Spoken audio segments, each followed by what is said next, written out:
بسم الله الرحمن الرحيم سبحانك لا علم لنا إلا ما علمتنا إنك أنت العليم الحكيم وصلى الله تعالى وسلم على أشرف الأنبياء والمرسلين سيدنا رسول الله طه الأمين وعلى آله وصحبه ومن والاه أما بعد. Tutuloy natin ang talakayin natin pagdating sa kitab Al-Muqaddimah Al-Hadramiyah ni Imam Al-Qadi Abdullah bin Abdurrahman Bafadl rahmatullahi tabaraka wa ta'ala alayhi wa taghsha. Sabi ng musannif rahimahullah, andito na tayo sa chapter ng kanyang kitab, ng kanyang libro, kung saan sinabi niya, qala wa idha kana al-ma'u qullatayn fala yanjusu biwuqu'in najasati fihi. Nung nakaraan tinalakay natin ang pagdating sa volume ng tubig o dami ng tubig sa isang lalagyan, hinahati yan ng ating mga mambabatas, mga fuqaha natin sa ating madhab ng Shafi'iyya, sa dalawang pagkakahati. Ang una, tinatawag na maramihang volume, maraming tubig. At ang ikalawa ay kaunti ang tubig. Ang term na ginagamit nila dyan, ma'u al-qalil o konting tubig, at ma'u al-kathir o maraming tubig. Pag sinabi nating maraming tubig, ang sukatan na binigay ng ating mga fuqaha dito ay dalawa. Kapag ang lalagyan na kinalalagyan ng qullatain ay ganito, halimbawa, ang una, murabba, ibig sabihin ay square. Kumbaga, parang isang box. Okay? Ngayon, yung isang box na yon, ang sukat ng bawat tawag dito, ang sukat niya, tamam, ay 1.25 dira. 1.25 dira, 1.25 dira, at 1.25 na dira. Ganon din dito, 1.25 dira, pati doon yung kanyang lalim, 1.25 dira. Ang equivalent ng mga yan ay 58 cm. So 58 cm ang bawat side niya. Ganon din ang kanyang lalim. Kapag ganyan kalaki ang lalagyan, aabot yan ng 191 na liters ang kayang ikarga sa ganyang kalaking lalagyan. At kapag ganyan kalaki ang lalagyan, yan ay maaari na matawag na qullatain o qullatain. Sabi niya, ang isa naman na lalagyan ay mudawwar, ibig sabihin cylinder. Halimbawa niyan ang drum. Kapag ang lalim ang lalim ng isang buong drum ay aabot ng 2.5 dira.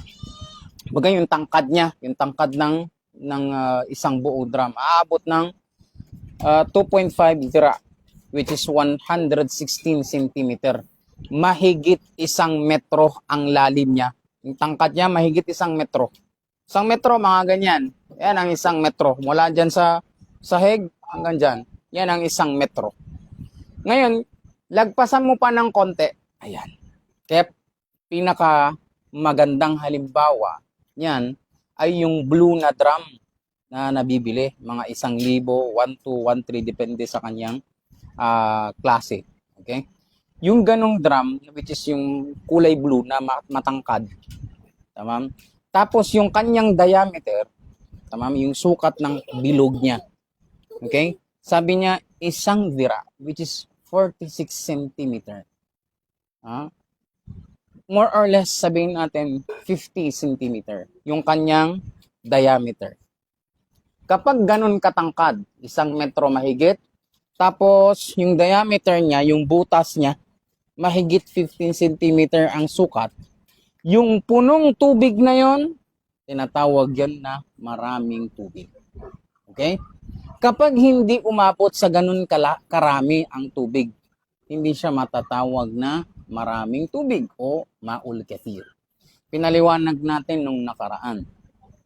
Bakit siya binibigyan ng diferensya ng ating mga mambabatas o ating mga fuqaha sa ating madhab? Tama? Dahil kapag mayroong nahulog na najis doon sa mismong balde, o di kaya drum. Ano ang hukom? Kapag mayroong halimbawang nahulog na patay na palaka o kahit dumi mismo, dumi, tae, halimbawa, nahulog doon sa drum hanggang hindi nagbabago ang tatlong sifat ng tubig, which is di nagbago ang kanyang amoy, di nagbago ang kanyang lasa, di nagbago ang kanyang kulay, ang hukom ng buong drum na yon na may lamang tubig, tahir, malinis. Pwede siyang gamitin pang wudu, pwede siyang gamitin pang ghusl, pwede siyang gamitin pang tahara. Yan ang hukom ng tubig na nanggaling mula sa ganyang kalaking lalagyan. Anong gagawin natin? Yung dumi, yung palaka, yung patay na palaka, halimbawa, patay na daga, tatanggalin mo lang doon. Okay na ulit yun. Yan ang hukom kapag marami ang laman na tubig. Pero kapag hindi umabot sa ganun kalaki ang tubig, hindi umabot. Tama? Ito ka, Iris. Hindi umabot sa ganun kalaki ang tawag dito, hindi umabot sa ganun kalaki ang lamang tubig. Ang hukom, tama? Ano mang nahulog sa kanya na marumi, nahulog sa kanya patay na daga halimbawa. Nahulog sa kanya halimbawa tae. Okay? Excuse me sa maaaring kumakain sa nanonood. Nahulog sa kanya ano mang dumi. Ang hukom ng tubig, nagbago man siya o hindi, nagbago amoy niya, nagbago ang kulay niya, nagbago ang lasa niya, ang hukom nun marumi agad. Pinakamadaling halimbawa, merong nahulog na dumi ng butiki sa isang balde. Pwede pa ba natin siyang gamitin pang wudu? Ang sagot, hindi na. Bakit? Kasi konti na maituturing na tubig yun. Kahit gano'ng kalaki yung balde. Maliban na lamang kung yung balde na yon, ang kanyang sukat, sabihin natin, para siyang drum. Hindi na balde yun, drum na yun. Magkaiba naman yung drum sa balde. Diba? Oh. So, ngayon, sabi niya, wa idha kana al-ma'u qullatayn, kapag ang tubig ay aabot ng qullatayn, ibig sabihin, maraming volume ng tubig. Fala yanjusu biwuqu'in najasati fihi. Hindi ito mahahatulan na marumi sa pagkahulog o pagkahalo ng najasa doon. Najis mismo, nahalo doon. Hindi siya maituturing na marumi agad. Illa, maliban na lang, in taghayyara ta'mu, kapag nagbago ang kanyang lasa, aw lawnuhu, o di kaya kulay, aw rihuhu, o di kaya amoy. Walau taghayyuran yasiran, kahit na konting pagbabago lang. Ibig sabihin, yung buong isang drum na yon, mayroong nahulog doon na patay na daga. Tinanggal ko yung patay na daga. Inamoy ko yung tubig. May amoy na ba siya? Wala pa. Wala. Kalas. Pero pag may amoy siya kahit na konti lang. Pag inamoy ko, may patay na, may amoy na patay na hayop. Ang hukom na ng tubig, automatic, mutanajis na, marumi. Hindi ko na siya pwedeng pakinabangan. Ang ating mga fuqaha nagbigay ng solusyon sa mga ganyang bagay. Ang solusyon, kumuha ka ng malinis na tubig. Kahit nakatabo lang, dagdag mo doon. 1, 2, 3. Amuyin mo ulit yung tubig. Amoy mabaho pa rin ba o hindi na? Kapag mabaho pa rin, dagdagan mo pa. Dagdagan mo pa ng tubig. 1, 2 ulit o 3. Amoyin mo, mabaho, meron pa rin siyang amoy, wala na. Pag wala na siyang amoy, yung isang buong drum na yon na nagkaroon ng amoy, ang hukom nun, malinis ulit. Bakit? Dahil nawala na. Maari kasing mawala yung sifat ng pagbabago kapag dinagdagan ang tubig. Kahit pa ang dinagdag na tubig, sabi ng ating mga fuqaha, yung dinagdag niyang tubig, yung tinabo niyan, dinagdag niyang tubig doon. Kahit pa yung mga yon halimbawa, ay musta'mal, ibig sabihin gamit na tubig. Yung pinaglabahan, yun yung ginamit niyang pandagdag, pang top up, dun sa tubig na nasa malaking drum, para mawala lang yung amoy. Hanggang nawala yung amoy. Anong hukom ng tubig? Tahir, insyaallah ta'ala. Qala, fa in zala taghayyuruhu binafsihi aw bima'in tahura. Sabi niya, Kapag nawala ang pagbabago nito sa sarili niya, ibig sabihin, naging malinis ang tubig ng kusa. Nawala yung amoy, nawala yung lasa, nawala yung kulay. Dahil para masabi mong malinis ang tubig, dapat tatlong wala. Walang amoy, walang lasa, walang kulay. Dapat yan tatlong wala. Kumbaga kanina, may amoy yun na yung isang buong drum kasi nahulugan yun kanina ng patay na daga, patay na, sabihin natin, patay na palaka. Kaya ang hukom nga natin, hukom ng tubig, kapag wala siya yung tatlong yon, hukom niya malinis. Kapag nagkaroon siya ng isa sa mga yon, o kahit yung tatlong yon nagkaroon, dagdagan mo lang siya ng tubig. Kapag nawala na yung amoy, kanos, may tuturing siya na tahir, malinis na. Kaya sabi niya, kapag nawala ang pagbabago nito sa sarili niya, ay kusa siyang nawala. Kasi alam niyo, ang isa sa mga quantity o quality ng tubig, isa sa mga quality ng tubig, lalo na kapag marami, kung ano man yung marumi, tinatanggal niya sa sarili niya. Either ibaba niya or iipon niya sa taas. Kumbaga sa ibabaw ng tubig, kung ano yung marumi, iniipon niya. Ang gagawin mo na lang, sasalukin mo na lang kung ano yung marumi na kanyang inipon sa taas. Pagkatapos tanggalin. Yan ang isa sa mga quality ng sifat ng tubig. Okay? Sabi pa niya, nawala ang pagbabago nito dahil dinagdagan ng tubig. Ang hukom, tahura, may tuturing siyang malinis. Di kaya, sabi niya, nawala ang pagbabago, ibig sabihin ay nawala yung amoy, nawala yung kulay, dahil sa pagdadagdag ng misk, isang uri ng pabango. Halimbawa, anumang uri ng pabango? Lahat ng bagay na mabango, pabango man siya itself, o downy, o ano pa man, o kahit sabon. Sa isang buong drum na yon, na nalagyan ng dumi, nagkaroon na siya ng amoy. Hindi man masangsang, pero may konti ng amoy siya. Sabi nga, pag may konting pagbabago yon, itunuturing na siyang marumi.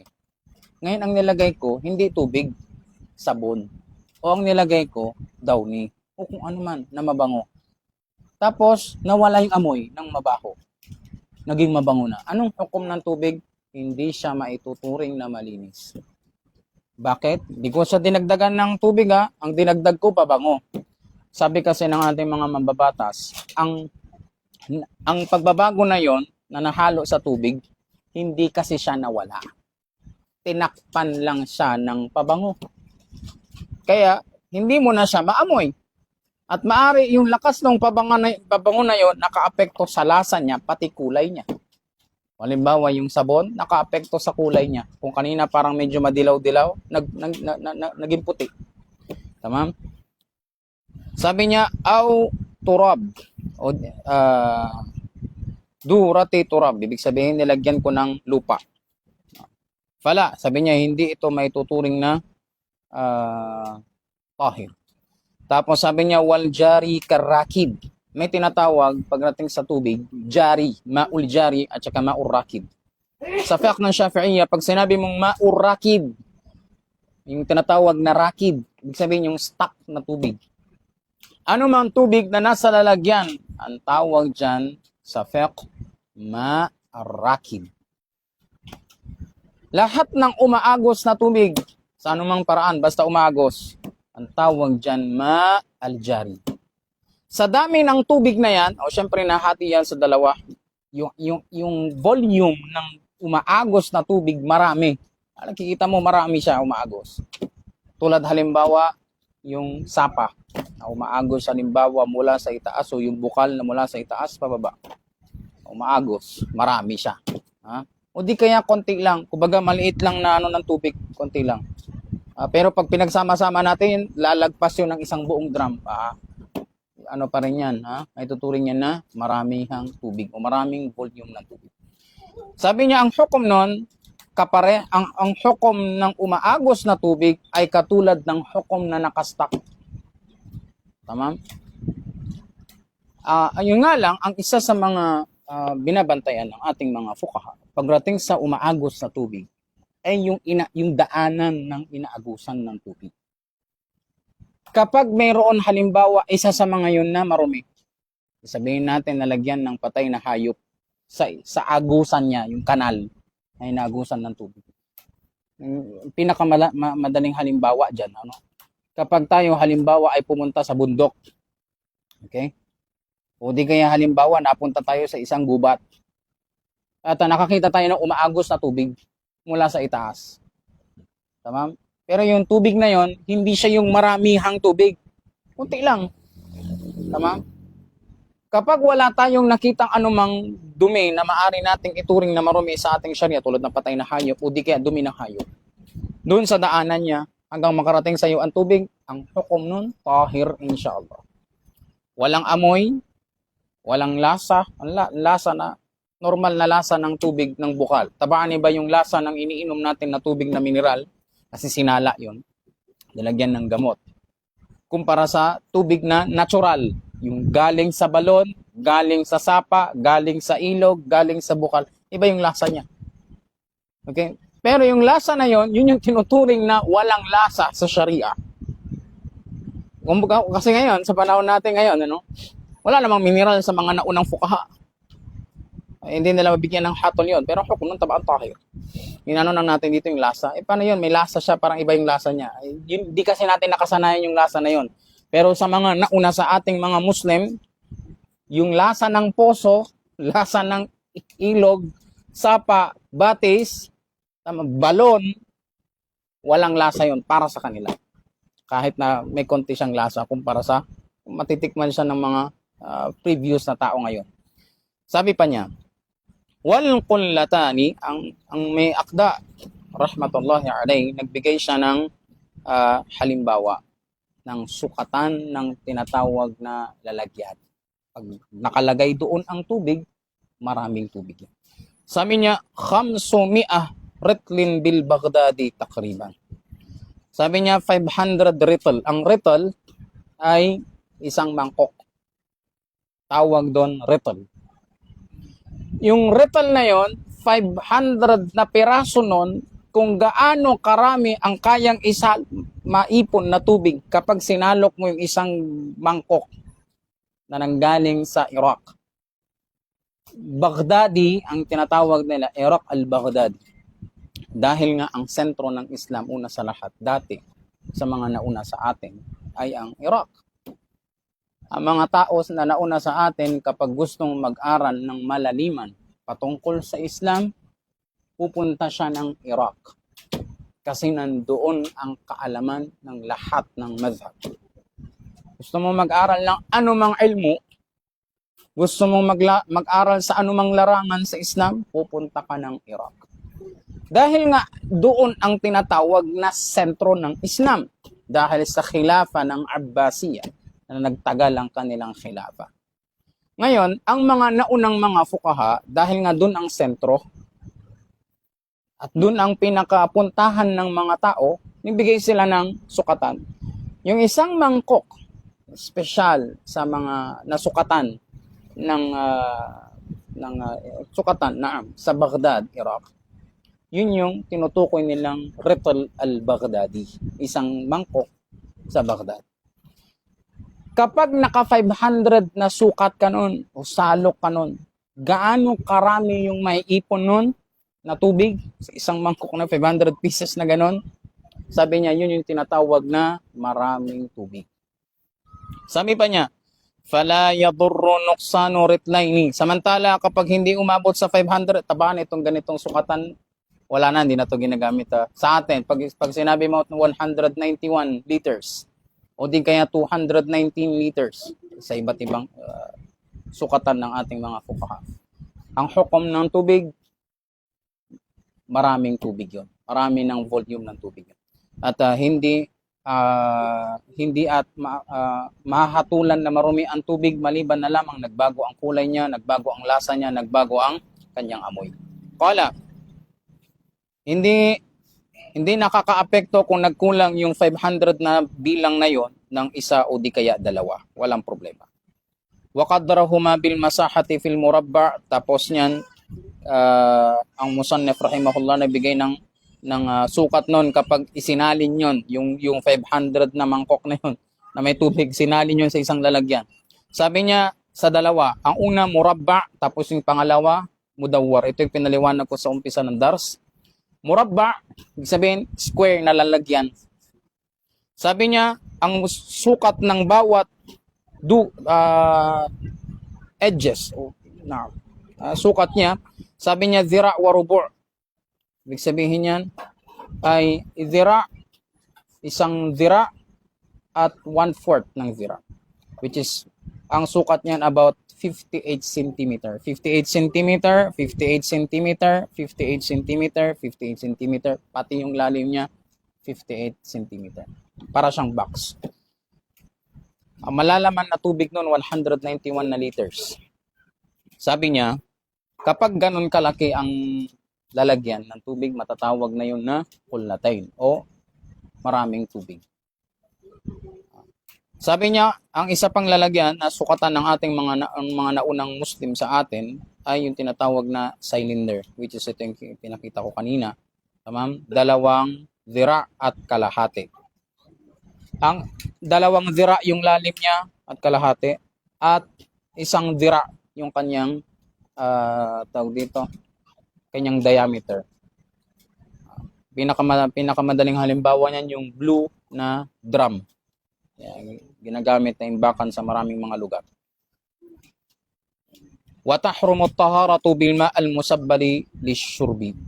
Sabi niya, pinagbabawal na gamitin pang wudu ang anumang tubig na nakalaan pang inom. So, ayun. Anumang tubig na ginagamit pang inom, pinagbabawal siyang gamitin pang wudu. Tamam? Maliban na lamang kung walang tubig. Kumbaga, ngayon, may tubig tayo makukuha mula sa gripo. Tapos meron din tayong mineral.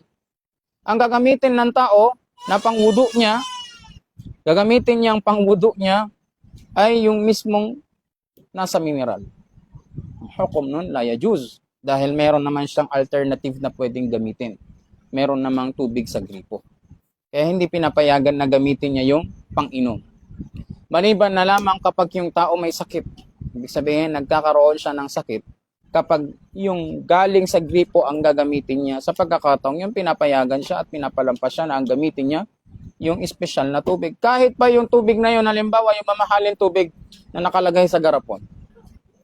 Isa pang pagkakataon, pinapalampas ang isang tao gumamit ng tubig na yun kapag siya ay musafir.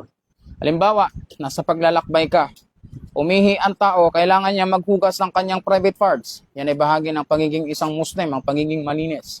Na kapag siya ay gumamit ng palikuran saan man siyang lugar, kailangan niyang hugasan ng kanyang private parts.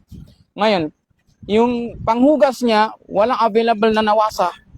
Walang available na tubig mula sa gripo o di kaya mula sa drum.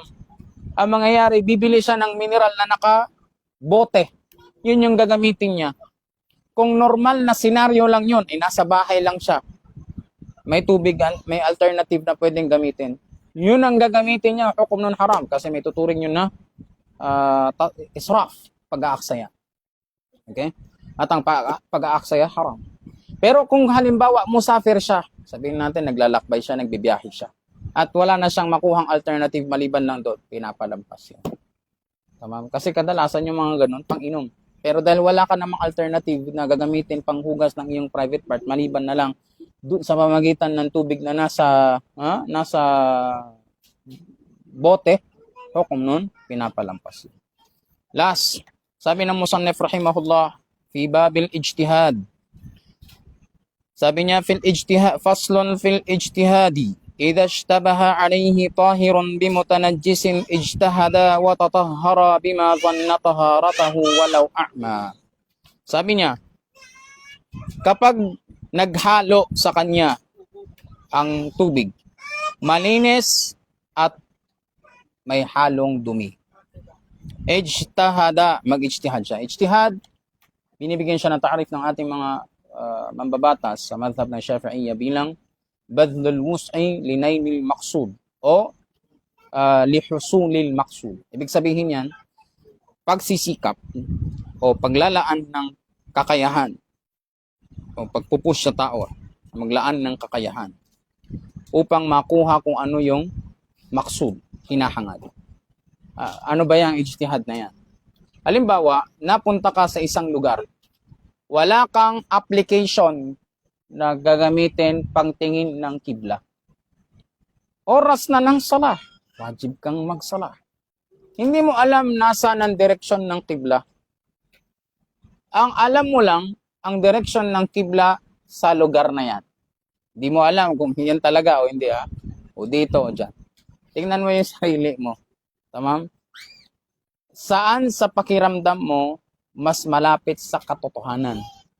Sa direksyon na yan, sa direksyon na to, o sa direksyon na to? Pag sa palagay mo, mas malapit sa katotohanan na ito ang direksyon ng kibla, yan ang direksyon ng kibla. Ang tawag sa ganyang paraan ng paghahatol, ijtihad. Tabaan, kinakailangan maghanap muna siya ng matatanungan. Meron ka bang pwedeng matanungan na nakakaanam ng direksyon ng kibla sa lugar na to? Kung sabi niya, wala. Halimbawa, pumunta ka ng beach. Tama? Isa kayong pamilya, halimbawa, pumunta kayo ng beach. Hindi nyo alam ang direksyon ng kibla. Wala ka ring mapa. Wala ka ring application na pwedeng pangtingin ng kibla. Hindi mo rin alam yung pamantayan na kung nasaan lumulubog yung araw. Taban, hindi sa lahat ng lugar akma yung ganong sitwasyon Kung saan lumulubog yung araw, doon ang kibla. Hindi sa lahat ng lugar akma yun. Ito sa Pilipinas, akma yun dahil tayo ay nasa eastern part ng mundo. At saan ba lumulubog ang araw? Papunta ng west. At dahil sabihin natin nandito yung Pilipinas at dito lumulubog yung araw, kaya ang direksyon natin ng kibla kung saan yung palubog ng araw.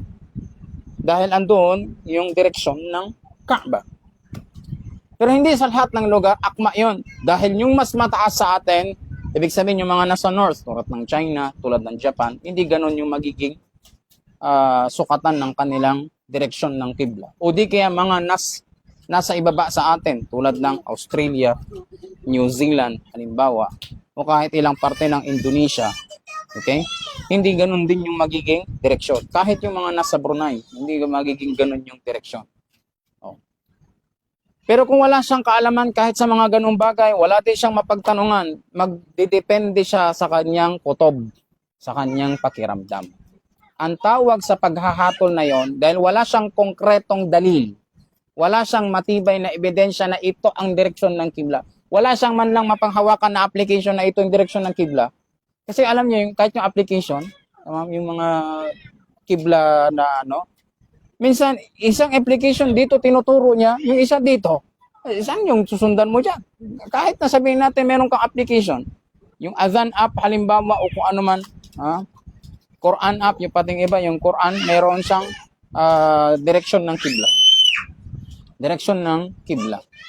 So, yung mga application natin halimbawa, pag pumunta tayo sa isang lugar, ang tinuturo dito, ang tinuturo dyan, ang tinuturo, saan natin susundin? Okay? Saan natin susundin? Kung hindi niya alam yung direksyon ng nilulubugan ng araw, hindi niya yung alam yung wala siyang matatanungan na tao na malapit doon, yung direksyon ng mapa, wala siyang ganung kaalaman, kailangan ng tinatawag na malakas na kutob.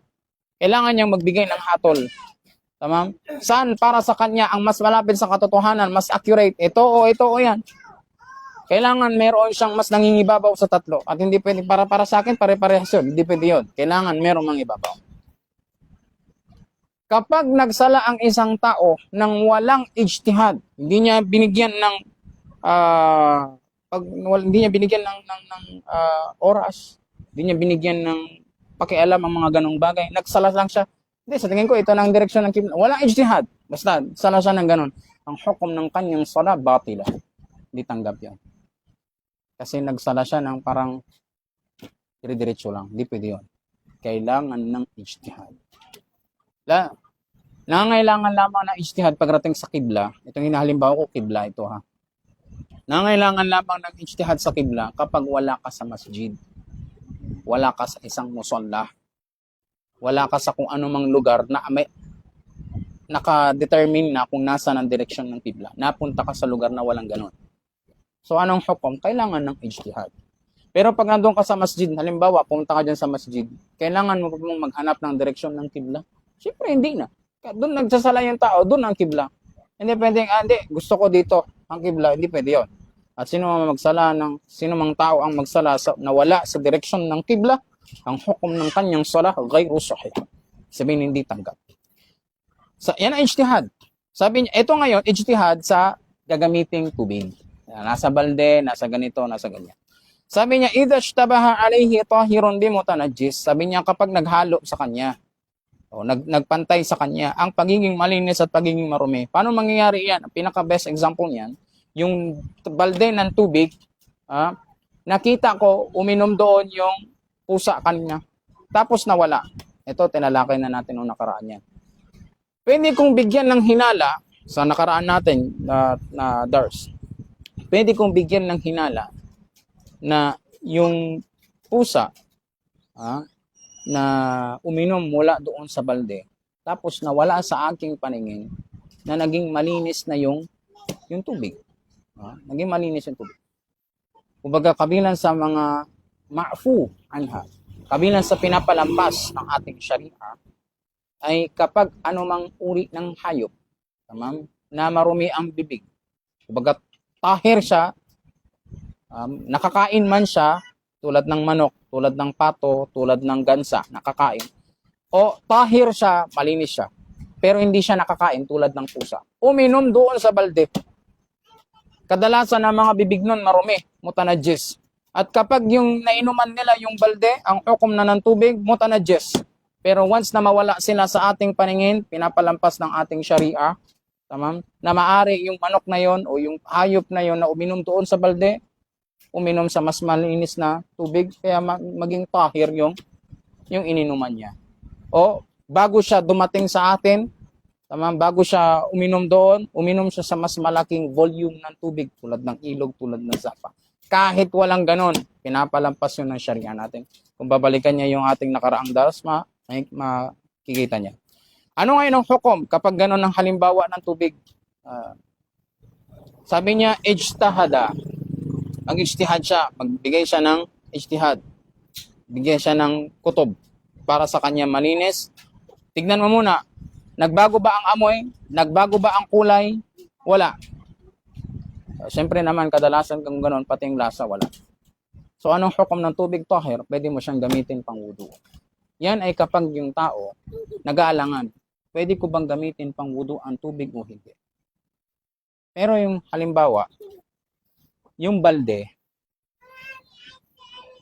nahulugan ng tain ng butiki. Tapos niyan, tinanggal ko lang yung tain ng butiki. Tapos sasabihin ng tao, mag-ijtihad ako. Ibig sabihin, magbigay ako ng hatol ayon sa aking kaalaman na ang hukom ng tubig malinis. Nauna na nating tinalakay na kapag nahulugan ng kahit na maruming maliit na dumi ang tubig, ang balde, tulad ng tain ng butiki, hindi mo na siya pwedeng gamitin pang wudu. Bakit? Dahil mutanajjis na siya. Kasi konti lang yung volume ng tubig. Hindi mo siya pwedeng sabihin na mag-ijtihad ako, tinanggal ko. Hindi siya sakop sa ijtihad. Bakit? Dahil itself, marumi na ang tubig.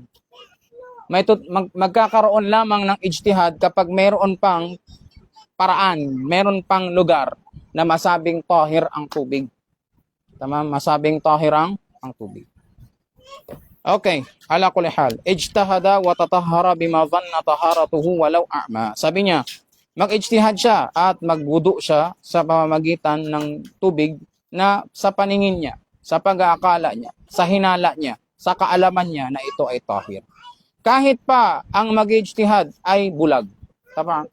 May tinatawag na ijtihad ng basir at ijtihad ng a'ma pagdating sa fiqh. Pag sinabi natin ijtihad ng basir, ibig sabihin ijtihad ng mayroong paningin. Ijtihad ng a'ma, ijtihad ng bulag. Magkaiba ang hukom ng parehas na ijtihad. Pero parehas silang sahih, tanggap sa sharia. Pag sinabi natin ijtihad ng basir, ng may paningin, nangyayari yan sa lahat ng bagay. Tulad ng saan ang direksyon ng kibla, kulay ng hukom ng tubig, tamam? At iba pa. Pag-angkin ng lupa, ijtihad. Ngayon, itong o pag-claim ng lupa na itong basir, tamam, lalo na pagdating sa pagtingin ng kibla, Masabi natin na mas tama yung kanya dahil yung pagtingin sa kibla kadalasan nakadepende sa paningin. Tulad ng saan nilulubugan yung araw.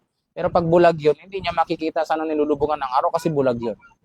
Pero sabi ng ating mga fuqaha, tamam, ang bulag, tamam, kapag siya ay susunod sa ijtihad, pinakamainam sumunod siya sa ijtihad ng taong mayroong paningin. Ay, halimbawa, mayroon isang tubig na hindi natin masabi kung yun ba ay marumi o malinis. Pinakamadaling halimbawa niyan, sabihin natin, mayroong tubig, may balde ng tubig. Okay? Na nasa labas ng bahay, walang takip, daanan ng mga tao, kung ano man, tao, hayop o ano man, hindi natin alam kung ginamit ba yon. May nagsalok doon, marumi o malinis. Ngayon tignan mo, meron ba siyang amoy? Meron ba siyang lasa? Meron ba siyang kulay? Kapag wala ang tatlong yan, ang hukom ng tubig tahir, kahit walang takip yun, buong magdamag. Tama? Nangyayari ang kadalasan, halimbawa, sa mga bahay na dikit-dikit. Tapos halimbawa, yung isa sa kanila nag-iwan ng balde ng tubig sa labas. Okay? Pwede ko ba siyang gamitin pang wudu o hindi? Dito papasok yung tinatawag na ijtihad. Okay. Ngayon yung bulag, paano niya masasabi na malinis yung tubig? Sabi ng ating ni Imam Ba'ashan, tama? Sa mufti ng Hadramaut sa Daw'an. Sabi niya, ang bulag, isa lang naman ang nawala sa kanya pagdating sa pagbibigay ng hatol, which is yung paningin, which is yung kulay. Hindi niya masabi kung anong kulay. Pero masabi niya pa rin naman yung amoy. May amoy ba siya? Masabi niya pa rin naman kung may lasa siya o wala dahil andun pa rin sa kanya yung paglasa. So kapag yung bulag, kapag sa tingin niya, tama, mabaho yung tubig o may amoy yung tubig, ang hukom ng tubig, najis, hindi niya gagamitin. Tama? Pero kung sa tingin niya, amoy niya, walang amoy. Tama? Wala ding, most likely, walang lasa. Okay? Ano hukom ng tubig? Tahir. Kahit yung gagamitin niyang tubig, na iwan yun doon sa daanan. Labas ng bahay. Dinadaanan ng tao, dinadaanan ng aso. Hindi natin alam. Minsan yung aso, paggabi, naghahanap ng mainuman, uminom doon. Hindi natin alam. Kinabukasan, kinaumagahan, nakita ko ng tubig, wala akong magamit na pangwudo sa gripo, yun ang gagamitin kong pangwudo. Tingnan mo, mayroon ba siyang lasa? Mayroon ba siyang amoy? Mayroon ba siyang kulay? Pag wala yung mga bagay na yon, ang hukom ng tubig, tahir yon. Yan ang ijtihad. Okay? Sabi niya, kahit na bulag, pwede siyang mag-ijtihad. Kasi wala lang naman sa kanya yung paningin, pero meron pa rin sa kanya yung dalawang sifat na pwede niyang makita. Wa idha akhbarahu bitanajjusihi thiqatun. Sabi niya, kapag sinabihan siya na mutanajjis na yung tubig na nandoon sa balde ng isang thiqah, mapagkakatiwalaan tao. Halimbawa, yung tao na yun yung may-ari ng bahay, o yun yung taong andoon 24 hours, o yun yung taong mayroong may-ari ng CCTV. Sabi niya, nakita ko sa CCTV, uminom dyan aso. Hindi mo na pwedeng gamitin pang wudu niyan. Nakita ko sa CCTV, tamam, nilublob dyan ng bata yung kanyang laruan na marumi. Ngayon, yung mapagkakatiwalaan tao na yon, binanggit niya yung dahilan bakit para sa tingin niya marumi na yon. Dahil nga sa bata o kung ano man. Ano ang hukom? Sabi niya, i'tamadahu. Ibig sabihin yan ay pakinggan niya yon. Yun ang maging basihan niya na hindi niya na pwedeng gamitin yung tubig na yun. Anong hukom? Hindi magtatayamum siya kung wala siyang mahanap na tubig. Ganon din, kapag ang nagsabi sa kanya halimbawa ay faqih, ibig sabihin, maalam o kabilang sa mga mambabatas ng ating sharia. Tama? Ang hukom, kalas, i'tamadahu, pakinggan niya yun. Halimbawa, isang faqih halimbawa, sinabi niya, ya fulan, di mo na pwedeng gamitin pang wudu yung tubig na yan. Bakit? Dahil naiwan mong walang takip at kadalasan ng dumadaan dito mga hayop at hindi mo alam na baka isa sa mga hayop na yon tumigil, uminom sa tubig na yan. Hindi mo na pwedeng gamitin pang wudu yan. Ano hukom? I'tamadahu. Ay pakinggan niya yon. Yun ang maging basihan niya na. Hindi na niya kailangan magsabi, malinis kaya to, hindi na. Hindi na. Kasi meron ng faqih na nagsabi na hindi mo na pwedeng gamitin yan. Hukom ng tubig, mutanajjis.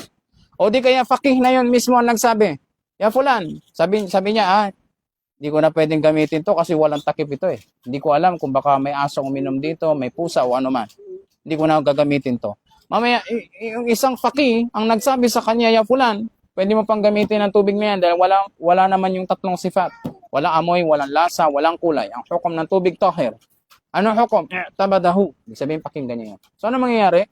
Yung tubig na yon, tama, na nandoon sa balde, ang hukom niya tahir. Malinis. Tama? Okay, so dyan natin tapusin ang ating dars. Sallallahu ala sayyidina Muhammad wa ala alihi wa sahbihi wa man wala. Allah subhanahu wa ta'ala yaftah alaina wa alaikum tawfiq fi din wa 'alna ta'wil rabbana atina fid dunya hasanah wa fil akhirati hasanah wa qina adhabannar wa qina adhabannar rabbana la tuzigh qulubana ba'da idh hadaytana wa hab lana min ladunka rahmatan innaka antal wahhab.